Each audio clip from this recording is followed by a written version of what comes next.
Que a graça e a paz do nosso Senhor e Salvador Jesus Cristo permaneçam com todos vocês de um modo muito especial. Estamos juntos mais uma vez para estudarmos a palavra de Deus, buscando direção espiritual e sabendo que Deus tem cuidado de nós a cada dia, em todos os detalhes, provendo aquilo que nos é necessário e muito além disso, apesar das nossas adversidades e conflitos, Deus tem nos concedido a paz que excede todo o entendimento. Então, nós só temos a agradecer a esse Deus que tem cuidado de nós todos os dias, nos conduzido pelo Espírito Santo, com foco em Jesus Cristo, o seu Filho, e que se entregou na cruz, morreu e ressuscitou para que nós também, através dele, possamos ter acesso a Deus o Pai e termos a garantia da salvação e da ressurreição para a vida eterna.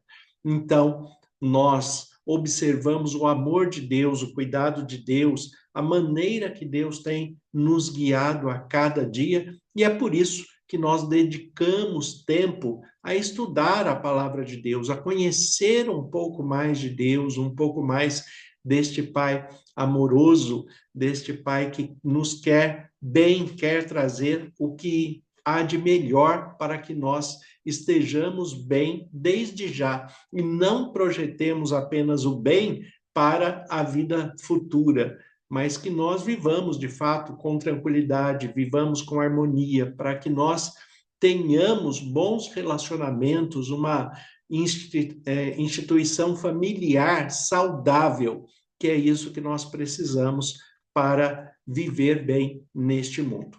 Estamos estudando a respeito do que é conhecido como as 5 solas da Reforma Protestante, promovido ali por Martim Lutero.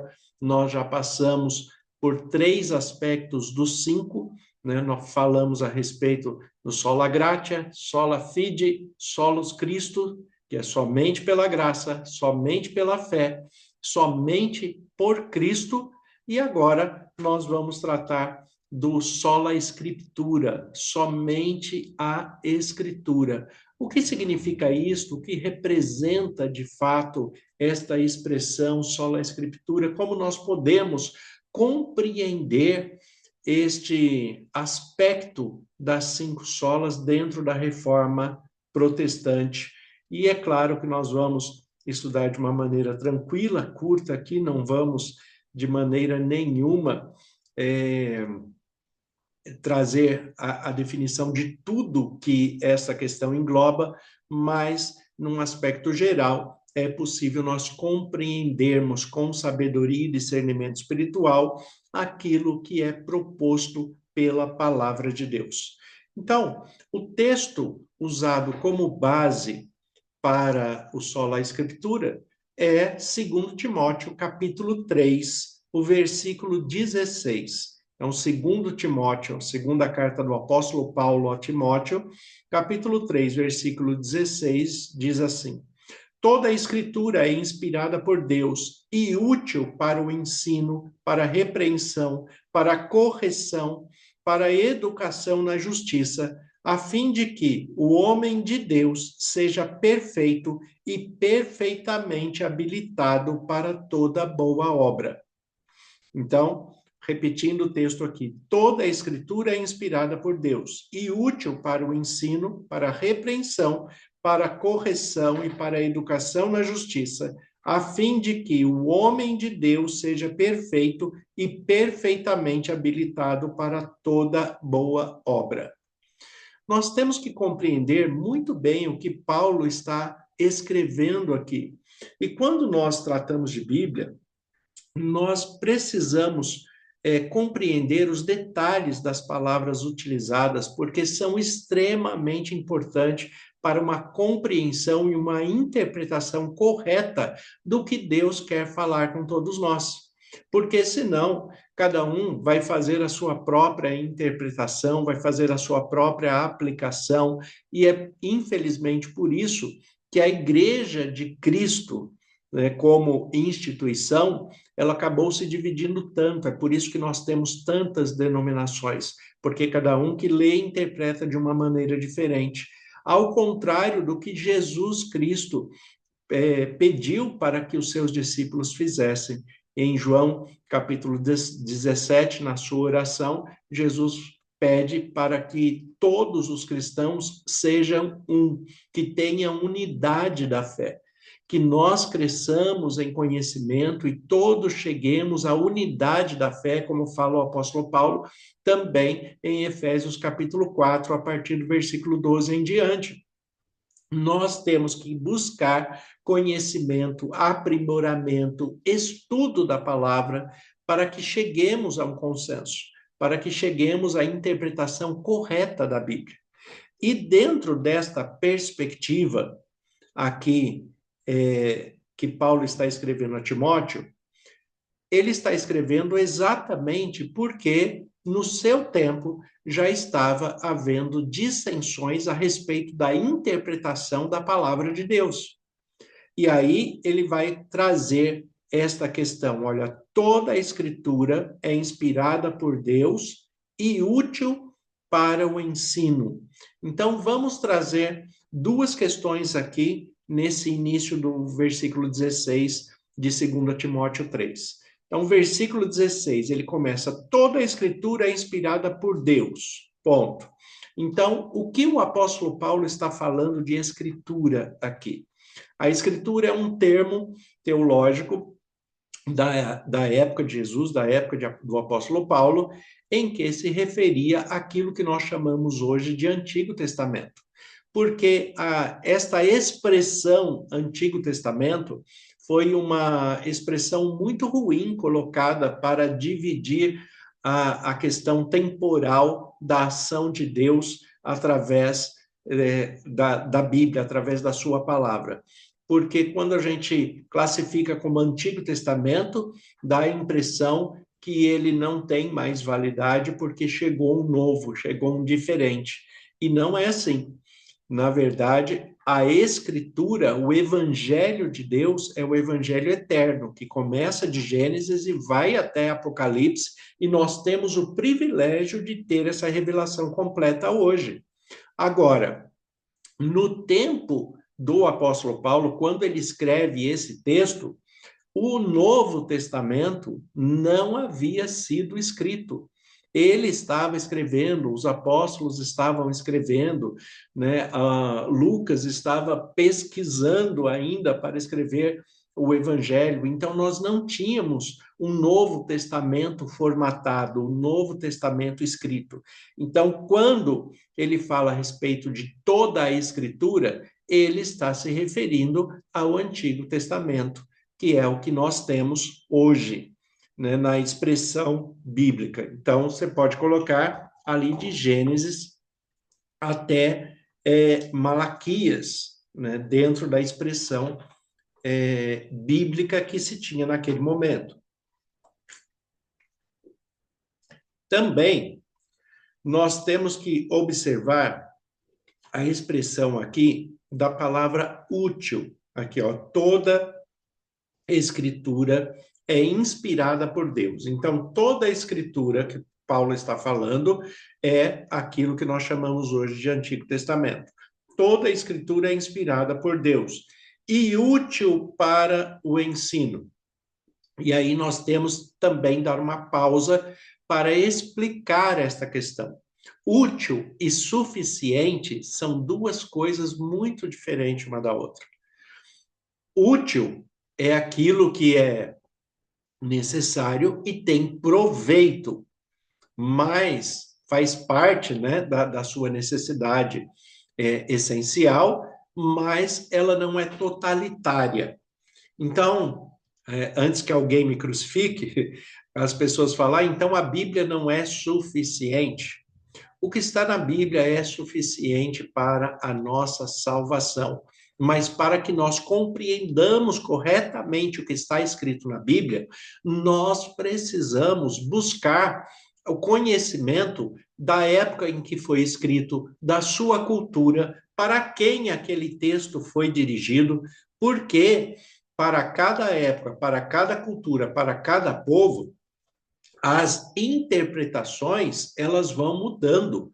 Então, nós precisamos buscar na história, na filosofia, nós precisamos compreender a historicidade da cultura em que foi vivido nesse tempo de Timóteo, nesse tempo do apóstolo Paulo, no tempo de Jesus. Se eu estiver tratando do Pentateuco, eu vou estudar mais o tempo em que Moisés o escreveu, né? Vou ter que considerar que alguns textos do Pentateuco não foram escritos por Moisés, como, por exemplo, a descrição da sua morte. É claro que Moisés não escreveu sobre a sua morte. Então, foi outra pessoa que escreveu, está ali inserido no Pentateuco. Então, nós temos que buscar mais informações extras bíblicas para compreender o que a Bíblia está falando. Então, toda a escritura é inspirada por Deus? É. Tudo que está escrito na Bíblia é inspirado por Deus? É. Mas é suficiente para que eu compreenda o que está ali? Não. Ele é útil, extremamente útil. Para que você tenha uma analogia mais compreensível e mais direta, a diferença do útil e do suficiente, ele vai estar, por exemplo, a respeito da água. A água é útil para a sua sobrevivência? É, mas ela é suficiente para você sobreviver? Não. Se você tomar só água e não ingerir nenhum alimento, você não vai conseguir sobreviver.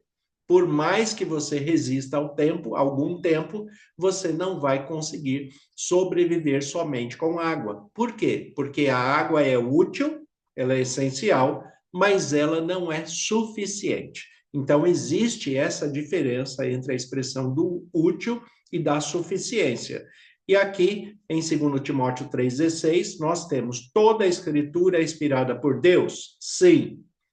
É útil para o ensino? Sim. Ela é útil, mas não é suficiente, porque nós precisamos compreender todo o contexto que está inserido. Como, por exemplo, aqui no texto de Timóteo mesmo. Timóteo, na sua primeira carta, né, primeira carta do apóstolo Paulo a Timóteo,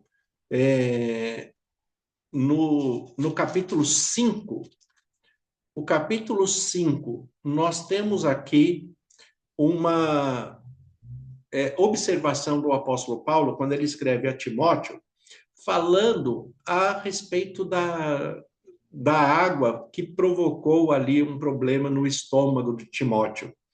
Então, 1 Timóteo 5, versículo 23, ele diz assim: não continues a beber somente água, usa um pouco de vinho por causa do teu estômago e das frequentes enfermidades.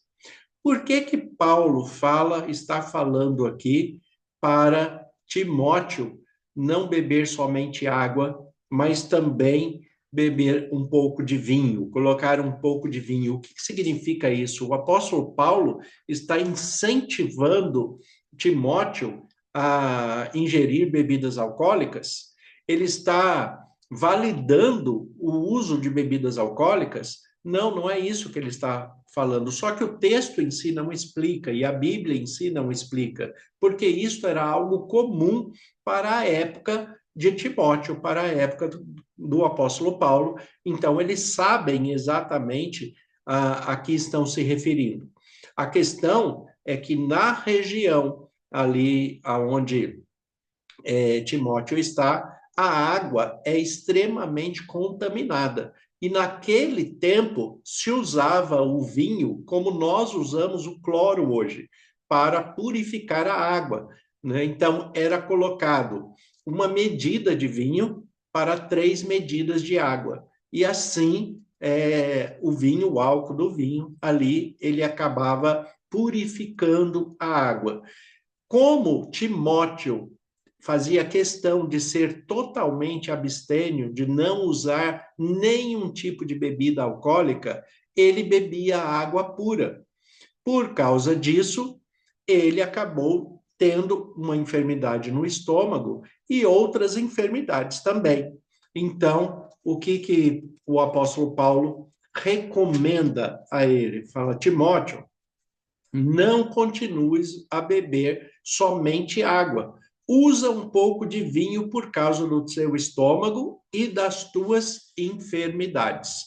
Ou seja, o que o apóstolo Paulo está falando é para ele, né, utilizar do vinho para purificar a água por causa da contaminação e das enfermidades. Só que esta explicação você vai encontrar em livros que detalham a cultura da época, né, do tempo, do espaço em que eles estavam, em que eles viviam.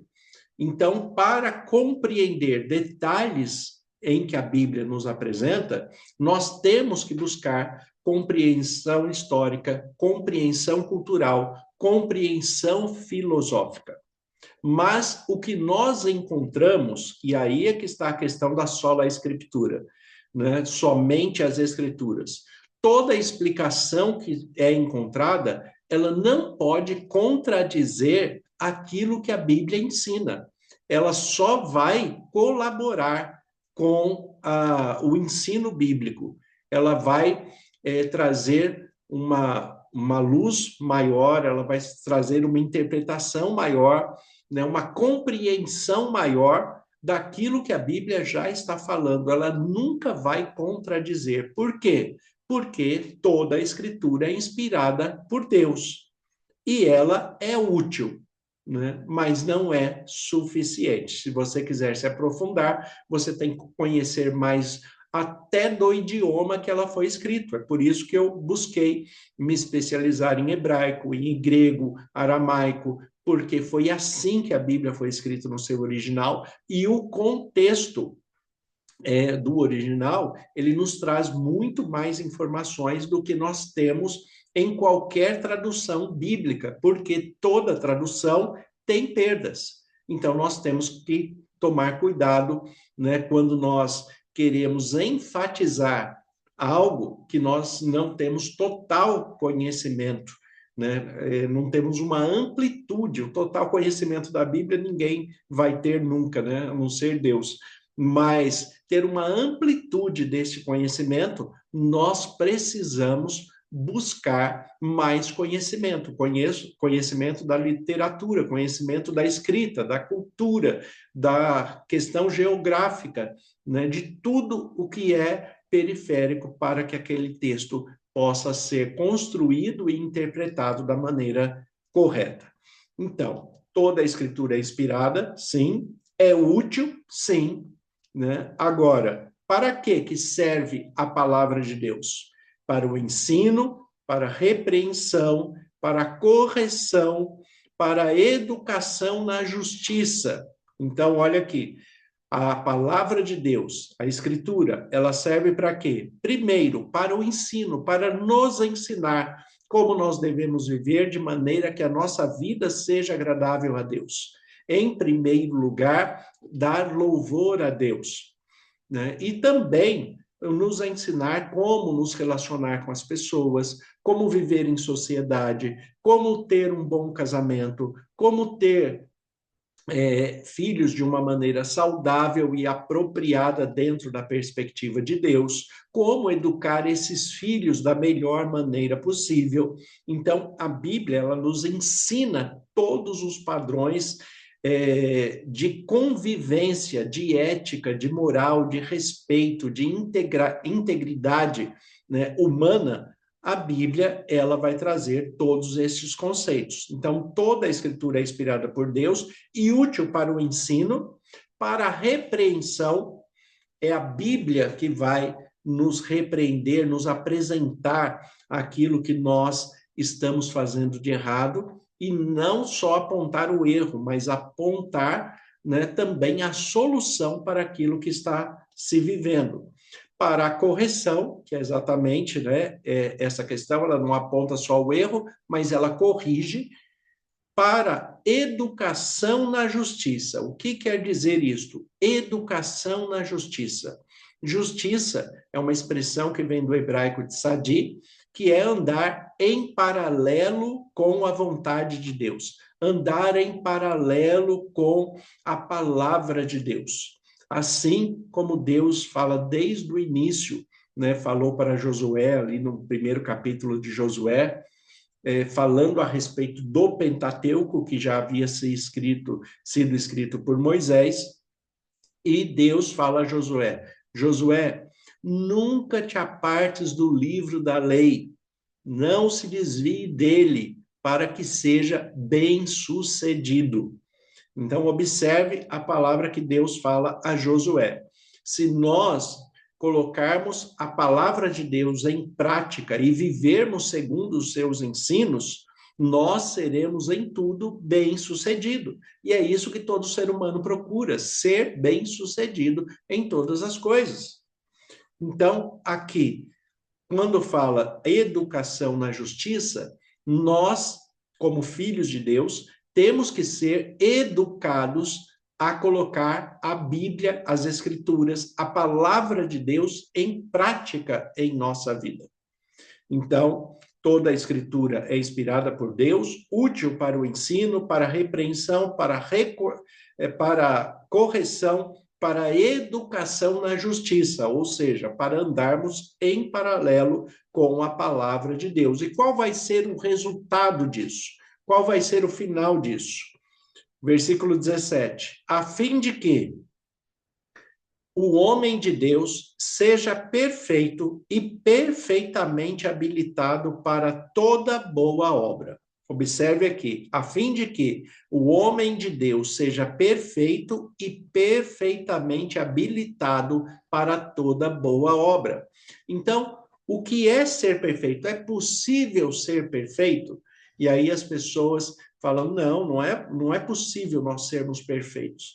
Mas nós temos também que compreender o que significa perfeição na linguagem do apóstolo Paulo, assim como na linguagem de Jesus, assim como na expressão de Deus.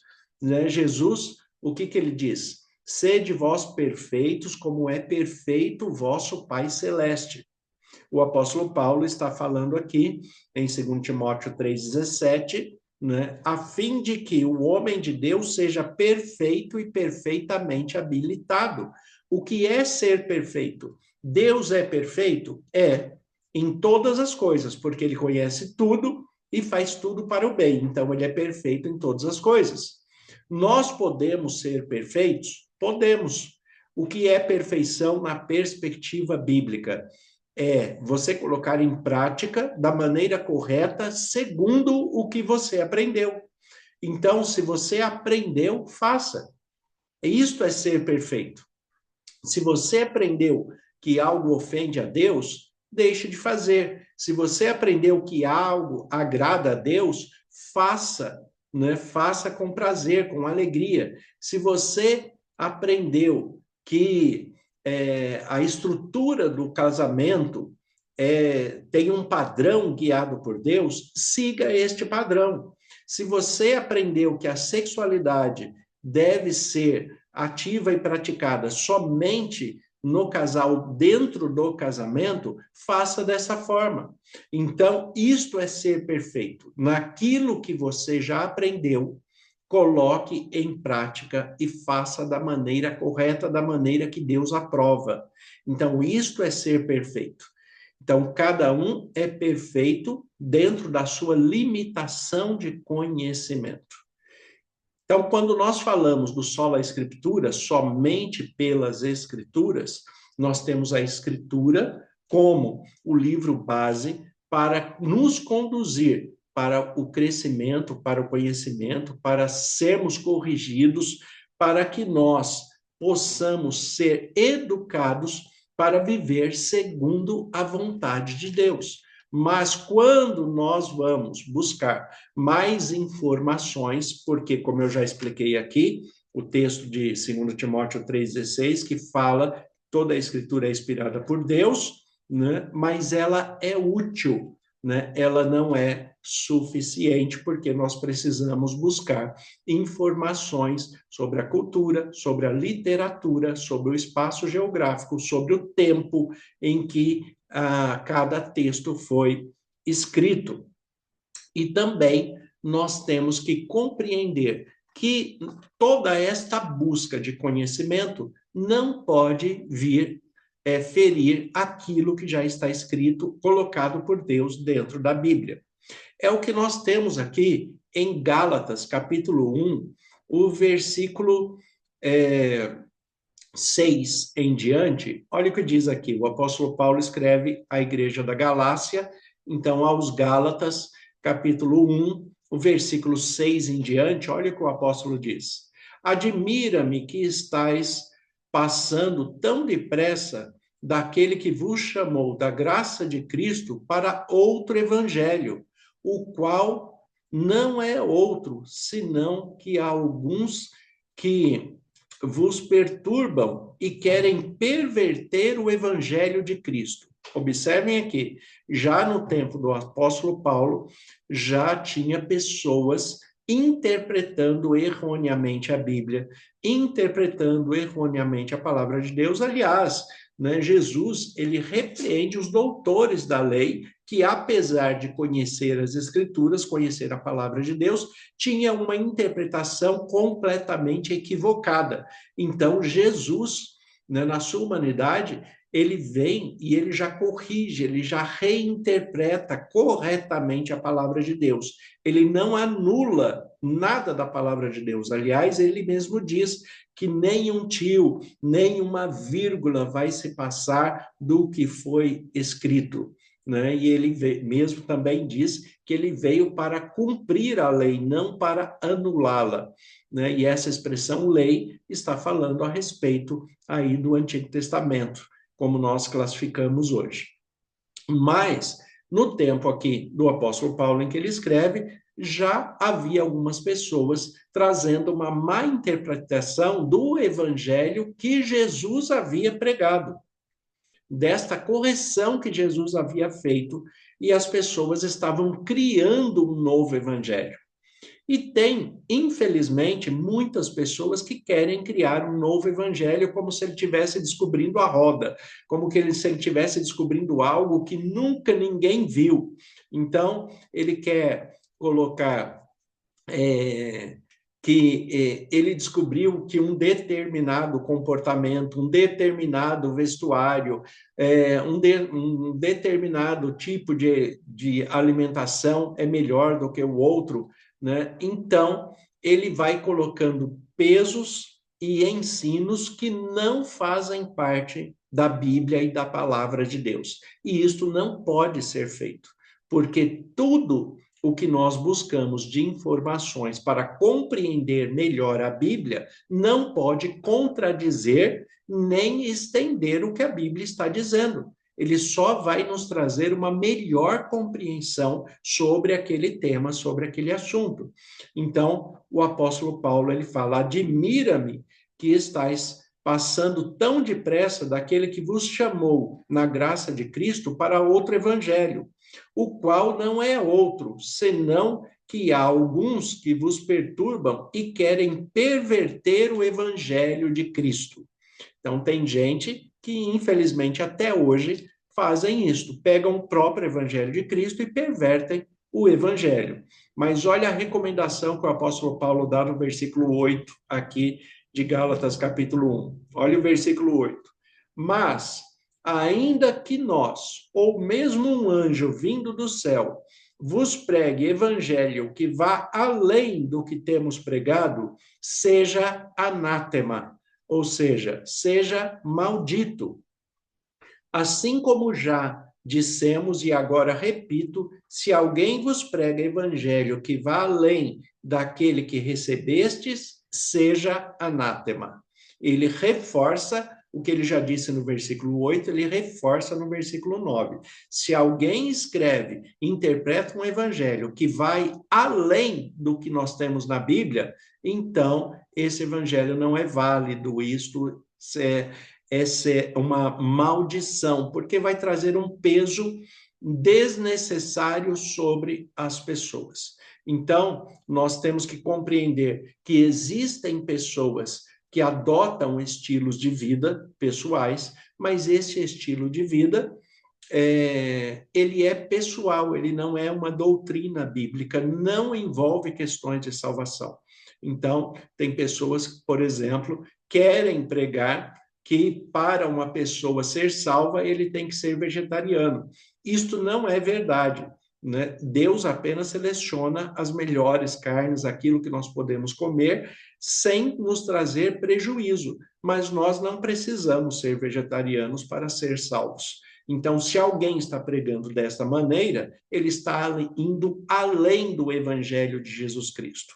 Se alguém está pregando que, por exemplo, né, nos nossos tempos, na nossa cultura, que uma mulher não possa usar calça comprida, né, isso ele está indo além do evangelho, porque o evangelho não diz isso. O evangelho só diz que tudo seja feito com ordem e decências. Existe vestidos e saias que são indecentes, assim como existem calças que são indecentes também, né? Então, a questão não é o formato que está sendo apresentado, mas é a ordem e decência que precisa ser aplicada. Então, nós temos que conhecer, de fato, o Evangelho, temos que buscar mais informação, temos que ser centrados e equilibrados dentro da palavra de Deus para compreender que o Evangelho de Jesus Cristo, ele não é um peso, ele nos chama para que nós vivamos em liberdade, em amor,